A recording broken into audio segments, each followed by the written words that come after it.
When you hear the word aerospace, what's the first thing you think of? Most people think something like a passenger jet, or for the space side of things, something like the Apollo capsule. But one of the biggest culminations between the two, in my opinion, is the STS, or Space Transport System, or as it's more widely known, the U.S. Space Shuttle. The Space Shuttle is it's very good as a spacecraft. It has a very high payload capacity, about 20 tons. It only weighs 80 tons overall. That is dry mass, though, without the shuttle and without the payload or the fuel. Um, the other thing is, unlike vehicles such as the Apollo craft, it actually has a very large internal volume, capable of supporting a crew of 7 for up to 2 months. But when it comes to the actual aeronautics part, the space shuttle completely and totally sucks. It's ugly. While it not only looks like a flying brick face on, it has the characteristics of one, with a glide slope of 20 degrees. It falls at approximately 10,000 feet per minute, or a skydiver in free fall. It's so aerodynamic that even the slightest amount of change in velocity can become catastrophic. For instance, one of the most common failures in a simulator, or one of the most common aerodynamic failures in the simulator, is a failure of the parachute system, in which case the whole vehicle would be dragged by the parachute, and even changing in only like 20 meters per second of velocity, the whole thing came plummeting to the ground. One of the biggest differences between a normal aircraft and the space shuttle, you'll notice, is it has no horizontal tail fins.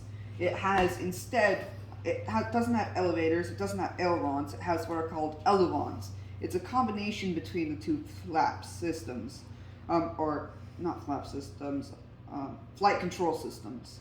So rather than having a set of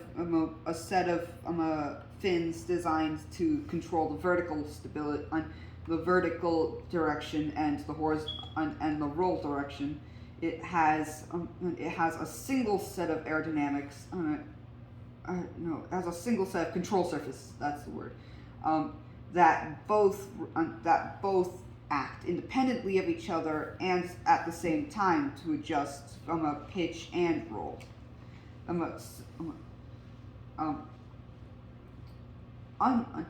Most people think the space shuttle as an aircraft when it comes to descent, but it actually descends a lot more like a spacecraft, not relying on the lift of the wings, but using them basically as a giant parachute, holding a 40-degree pitch angle, and basically trying to get as much velocity down and get rid of as much velocity as possible.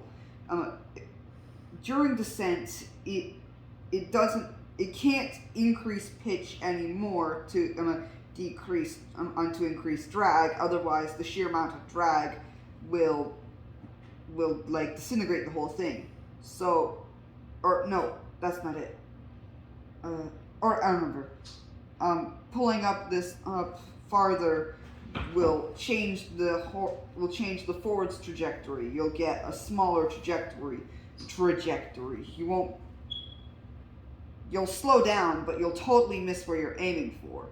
So instead, what the craft does is it rolls over to the side and then pitches farther back. It does what are these S-turns, where it flips onto its side, increases the drag, and then reverses, keeping the trajectory straight but decreasing the speed as it goes along.